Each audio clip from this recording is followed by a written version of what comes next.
Bonjour à tous, ici Solja Larouts, la maman de Leroy, affaire Leroy Bordeaux. Donc je vous fais une petite vidéo, je vais essayer d'être courte, précise. Cette semaine, il y a deux événements très importants. Demain, on a une maman qui est en détention actuellement à Toulouse, Laïla Benanida. Une audience au TG Toulouse demain matin à 10 h.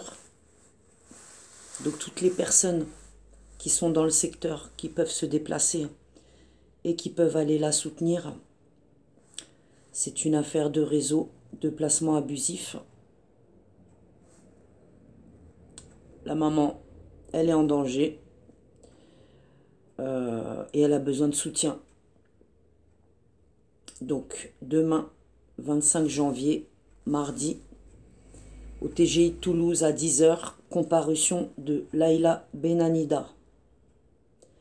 Ensuite, le 27 janvier, Clermont-Ferrand, on a la maman de Yuna, Sandrine Awanto, qui passe à 9 h à Clermont-Ferrand tribunal. Alors vous avez les adresses sur internet. Il est important d'aller soutenir Sandrine et surtout de faire bouger cette affaire parce que Yuna est en danger. Ça fait déjà très longtemps que cette affaire, elle circule dans le pays. Mais la petite, la maman, elle n'a pas de nouvelles. Donc qu'est-ce que vit sa petite fille? Alors il y a Laïla, il y a Sandrine. Et puis, combien de mamans actuellement qui sont sans nouvelles de leurs enfants avec des situations de persécution où elles sont sans arrêt soit interpellées, soit convoquées chez les gendarmes ou chez les policiers. Parce que quand on dénonce ce genre d'affaires, on est persécuté.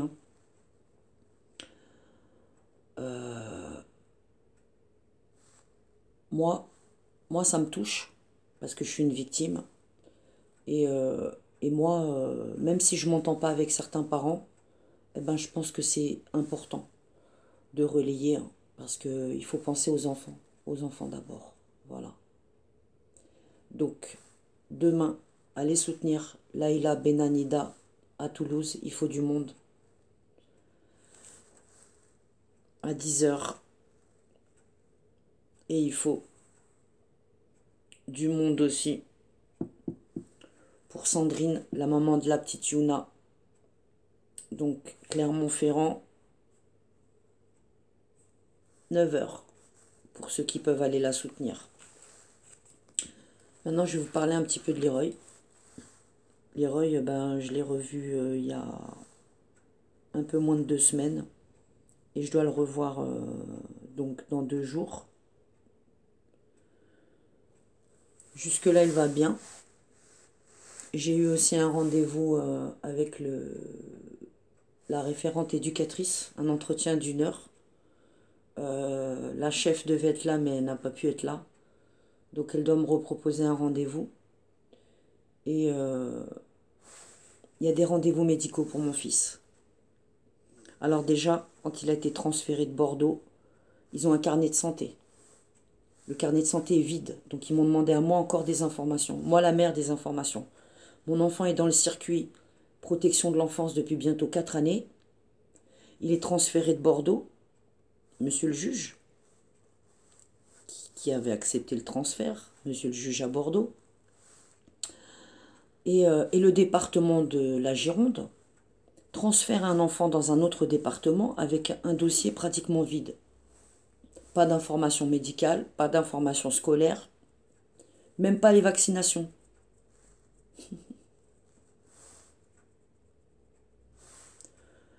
Il y a quelques semaines, j'ai fait un courrier avec la photocopie de ma carte d'identité et je me suis adressée au service d'urologie du CHU Pellegrin à Bordeaux. J'ai demandé comme la loi m'y autorise, puisque je suis toujours détentrice de l'absurdité parentale, j'ai demandé le dossier médical de mon fils. Pourquoi j'ai demandé le dossier médical de mon fils? Parce que, un, je suis sa mère, j'ai le droit de savoir et il n'est plus en placement secret. Et deux, eh bien, Leroy a de nouveau des soucis. Donc, un rendez-vous est pris pour lui par le foyer le 1er mars dans Lyon avec un urologue. Ici, ils ont décidé de ne pas travailler sans la mère. Et je vais être présente à ces rendez-vous. Mais Bordeaux ne veut pas me transférer le dossier médical. Qu'est-ce qu'ils ont à cacher?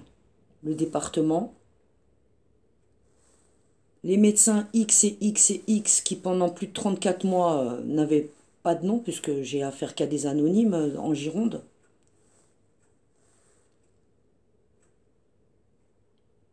Comment je vais récupérer ce dossier médical?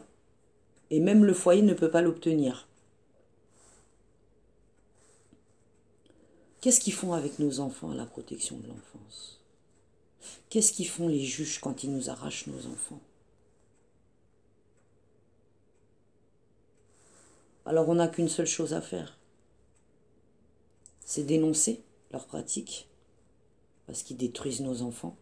Et nous, on devrait rester des témoins d'après la justice. Et ça, c'est pas possible. En tout cas, moi, je peux pas. Je peux pas me taire. Parce que avant Leroy, il y a eu Célis et Richie. Et puis tous leurs camarades. Et puis tous ces foyers où je suis entrée. Et tous ces gamins que j'ai vus démolis. Moi, ma vie, depuis 13 ans, ma vie, c'est pas la joie, c'est pas le bonheur, c'est la lutte, c'est le combat, c'est la détermination, c'est la vérité, c'est la lumière, surtout la lumière. Parce que si on met pas la lumière sur tout ça, comment ça va changer? Ouais. Voilà. Donc je vous rappelle que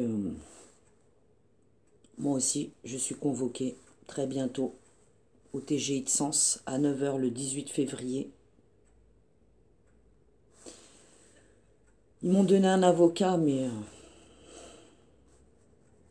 ils m'ont mis maître stupide. Donc je vais m'en passer. Je suis toujours à la recherche d'un avocat, un bon avocat, qui va pouvoir craquer tous ces faux. Parce que le dossier Leroy, bien tout est faux. Il s'appuie sur 2 experts psychiatres qui ont fait des faux, parce qu'il n'y a que des faussaires dans cette affaire, et dans beaucoup d'affaires. La plupart des affaires, on a affaire à des faussaires d'ailleurs. Je comparais le 18 février en CRPC, au TGI de Sens devant monsieur le procureur pour des insultes à magistrats. Bah oui, à force de les solliciter, d'écrire, de déposer des plaintes qui sont jamais instruites. J'ai insulté le magistrat. Parce que j'ai de la patience, mais ma patience a des limites. Je l'ai provoqué, le juge. Je la provoque, la justice. Je veux qu'elle vienne. La vraie justice. Pas les escroqueries au jugement, pas les faussaires. Une vraie justice. On veut voir des vrais procureurs, on veut des vrais magistrats. Ceux qui ont prêté serment et qui sont prêts même à péter leur carrière pour protéger les enfants. Parce que c'est leur devoir. Ouais.